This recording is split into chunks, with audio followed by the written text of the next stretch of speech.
J'aime cette phrase qui dit que la force d'une chaîne dépend du maillon le plus faible. Face à cette vérité, vous avez deux attitudes. L'attitude du monde traversal qui va être d'épauler le plus faible jusqu'à ce qu'il devienne aussi fort que la chaîne. Et puis, vous avez la vision libérale qui est d'éliminer le maillon le plus faible pour pouvoir arriver à avoir une chaîne très forte. Oui, cette idée que la loi du plus fort faisait évoluer l'humanité, eh bien, est arrivée il y a des dizaines d'années. Et son paroxysme, c'est que elle a pris un credo qui était « compte sur toi, compte sur toi, compte sur toi ». La vie est difficile, sauf les forts doivent gagner. Et c'est dans les difficultés que vous trouviez votre force, la force du Jedi, vous la trouvez à ce moment-là. Ce qui fait que les faibles sont pratiquement des ennemis. C'est étonnant, hein? Et on comprend que en France, par exemple, dans les années 70, quand on a commencé à avoir cette vision libérale, comme on dit, hein, de la loi du plus fort, eh bien, on a peu à peu désinvesti la santé, l'école, la justice.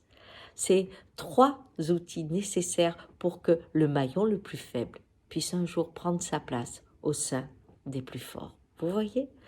Et aujourd'hui, on se retrouve avec quelque chose qui aboutit encore plus loin dans cette pensée, qui est l'expertise et la perte de la systémie. Je vais être le plus fort dans mon domaine et qu'importe ce que ça fait dans les autres. Il y a cette ignorance des conséquences dans le système de ma performance qui est terrible et qui conduit aux aberrations que l'on connaît aujourd'hui. On peut réussir des choses fabuleuses, par exemple si on prend la Chine qui est arrivée à créer des bombes qui vont au milieu des nuages et amènent la pluie, on pourrait dire « Oh, elle est arrivée à créer la pluie, plus de sécheresse, hein, elle va changer le climat ». Oui, mais cette pluie, ces bombes amènent de l'acide, amènent des produits qui détruisent la planète et l'Inde à côté commence à se plaindre parce que ça modifie aussi beaucoup son climat. Mais celui qui a inventé les bombes a gagné parce que lui, il a fait pleuvoir. On ne veut pas savoir comment. C'est un exemple qui montre combien nos pensées sont loin de la systémie et que les actions, même dans la gestion du Covid, sont toujours canalisées dans une seul axe au détriment de l'environnement.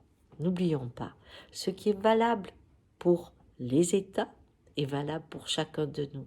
Quand on prend une décision, c'est sur l'ensemble de notre vie qu'elle agit. Ciao!